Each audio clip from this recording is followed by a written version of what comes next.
بسم الله الرحمن الرحیم. خوږو دوستانو، ګرانو محصلینو او زړه ته رانږدې هم مسلکانو، زه غواړم نن په یو موضوع تاسو سره وغږېږم.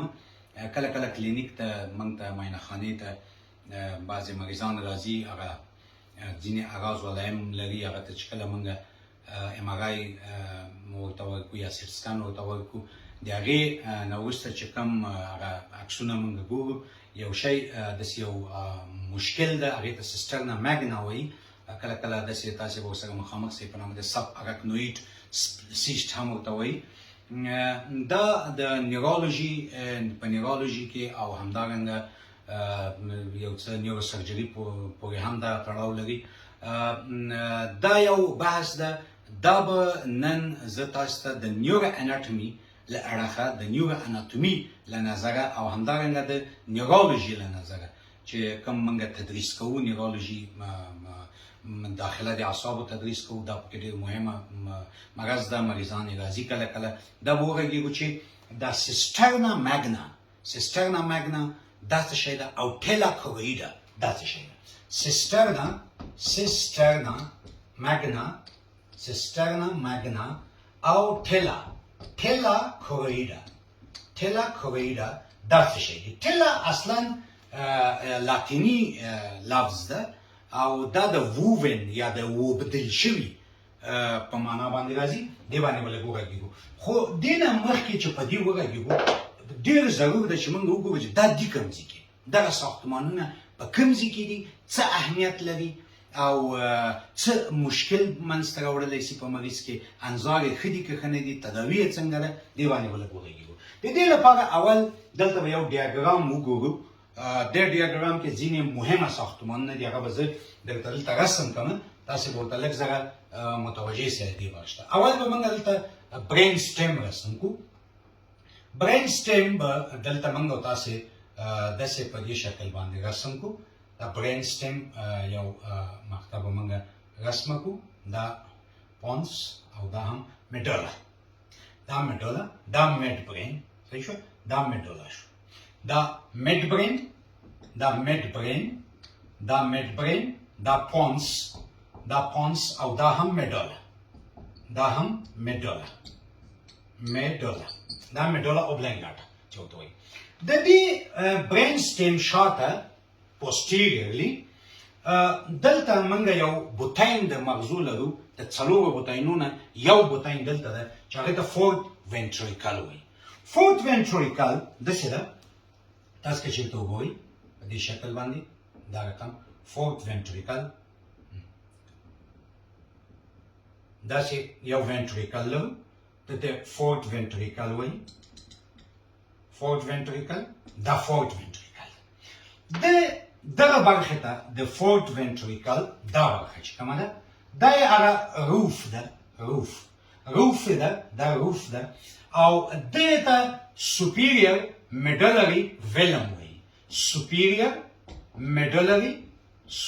میډلري ویلم. Velum is a very thin membrane. دا یو نازکه غشا ده چې د سقف نه راپرته ده، له پاسه پرې راپرته ده، لکه داسې راپرته وي، داسې یو پرده ده، لاندې لاره ولري، دا له پاسه داسې راپرته ده. دلته که چېرته موږ تاسې وګورو، د دې بوتاین نه شاته دلته موږ یو بل ساختمان لرو، هغه سیربیلم ده. هغه کوم ساختمان ده؟ هغه سیربیلم ده. زموږ او ستاسو دا کوچنی مغز چې ورته وایي، دا سیربیلم دلته پروت ده، کوچنی مغز یا سیربیلم دا دلته پروت ده. او دلته که تاسو چېرته متوجه شئ، دغه برخه د دې د نډول په نامه یادېږي. دا برخه، دا نډول ده، ځکه دلته یو خپله دغه د سیربیلم په منځ په وسط کې یو ساختمان پروت ده په نامه د ورمس. که له فرنټ ویو نه وګورو، داسې یو ساختمان ده ورمس. دا یې لینګولا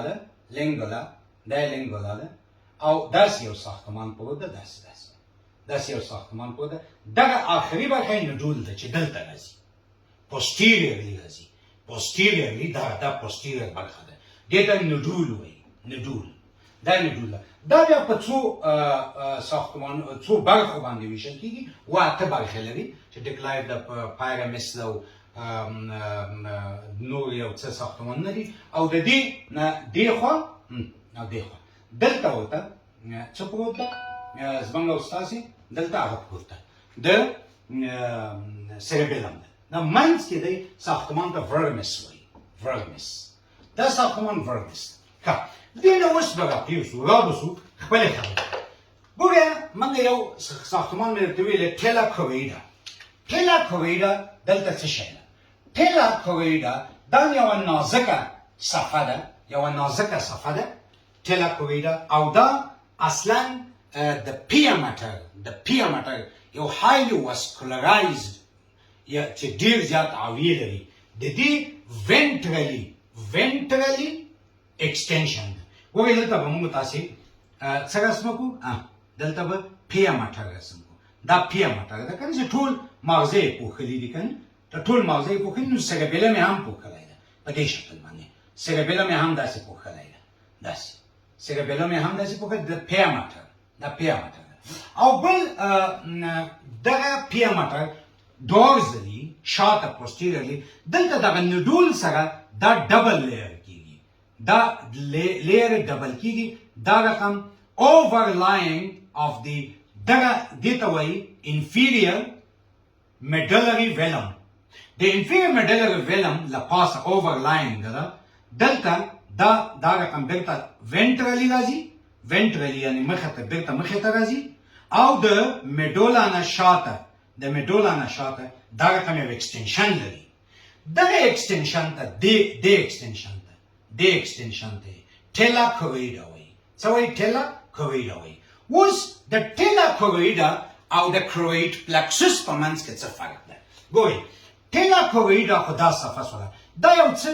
داسې بارزې لري داسې بارزې لري دا به په دې سور رنګ باندې درته دا بارزې دې رسمې کړمه داسې سور رنګ باندې داسې بارزې لري دغه بارزې په بوتاین کې د کرویډ پلکسس په نامه یادېږي دا اوس څلورم بوتاین ده دې ته فورت وینټریکل وایي دا اوس کرویډ پلکسس شو اوس کرویډ پلکسس یوه وظیفه یې هم دا ده چې سی اس اف جوړي سی اس اف یا سیریبرو سپاینل فلویډ هغه مایع ده چې دا جوړي صحیح شوه دا نو دغه لیر ته دې ته ټیلا کوریډا وایي دا ټیلا کوریډا ده دا ټیلا کوریډا دا ټیلا کوریډا ده دا خپله سیریبیلم ده خو دا بیا چې د دې نوم مې دلته ولیکه صحیح شو دا ټیلا کوریډا شو اوس ګورئ تاسې دلته موږ بل لیر چې کوم پوښ لرو هغه تاسو ته معلوم ده هغه اراکنوید ماټر ده دا اراکنوید اراکنوید ماټر یو ایکسټنشن لري دا رقم هغه وینټرلي مخې ته راځي بیرته دا مخه ده داسې مخې ته راځي او بیرته له میډولا نه شاته راځي یو ایکسټنشن یې ده دلته د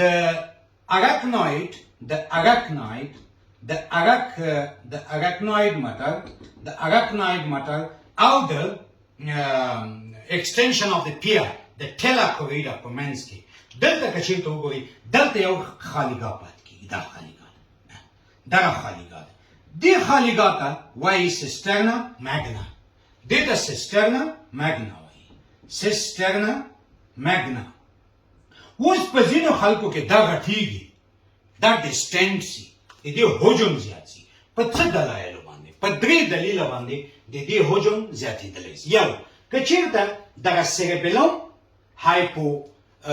هایپوپلیزیا وکړي د هایپوپلیزیا اف د سیریبیلم نه اکثرا دا د کروموزومي تغییراتو سره د تولد په وخت د کروموزومي تغییراتو له وجې نه هایپوپلیزیا اف د سیریبیلم منځته راځي نو چې دا هایپوپلیزیا وکړي خو دا خو وړکی کېږي دا چې وړکی سي دا سپیس پسې هاخوا ورځي نو دا سپیس لوی سي دغه سیسټرنا ماګنا کوي دلته څه د دې وظیفه چی ده له فورت وینټریکل نه سی اس اف ترو لاترال اپرچور او میډیال اپرچور راځي چېرته سیسټرنا ماګنا ته او له دې ځای نه بیا سنټرل کانال ته راځي ترو میژنډې بیا دا راځي سنټرل کانال اف د سپاینل کورډ ته ده د دې جنرال بیا تخلیق کیږي سیسټرنا ماګنا دغه برخه ده او ټیلا کوریډا دا برخه ده.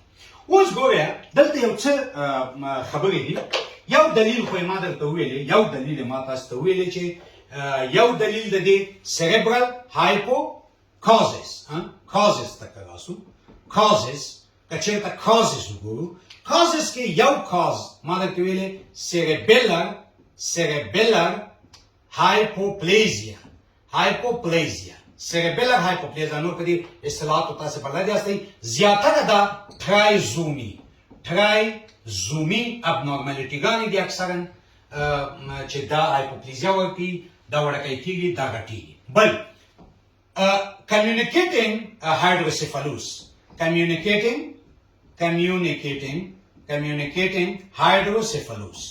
hydrocephalus دا یې بل دلیل ده. او بل نارمل وریشن ځینې کله کله دا رقم وي چې دا وریشنونه اکثرا نورمال وي. د دغه دلایلو په وجه دا را پیدا کېدلی شي.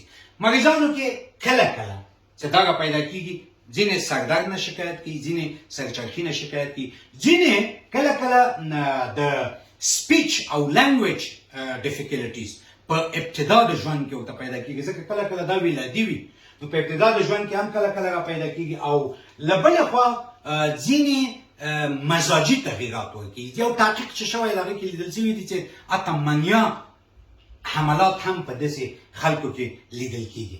د دې د تداوی لپاره موږ اکثرا کله داسې انټي سایکوټیک دواګانې ورکوو، خو ډېره نتیجه نه ورکوي، لیکن انظار یې ښه دي، پراګنوز یې ښه ده، مریضان ورسره بېرته ښه کېږي که لږ زره اغاز والایم د دې تر کنټرول لاندې ونیسي. مریض رواني لحاظ سره ښه وي او هغه رواني لحاظ سره چې کومې دواګانې دا ورته موږ ورته ورکړو او د رواني له لحاظ سره مریض آرامه وساتو هم نو هغه اغاز و علایم به کم وي. نو ګرانو دوستانو او خوږو محصلینو دا هغه برخه وه د ټیلا کوریډا او د سیسټرنا ماګنا چې ما تاسو ته وویلې.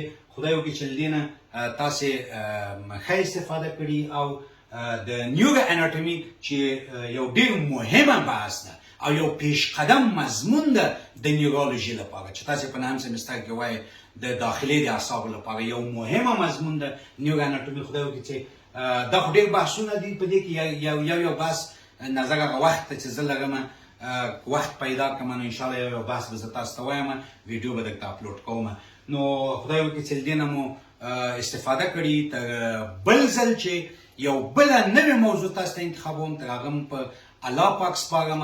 خوشحاله، سربلنده او آباده اوسېږئ. تل دې وي افغانستان، ژوندی دې وي افغانستان.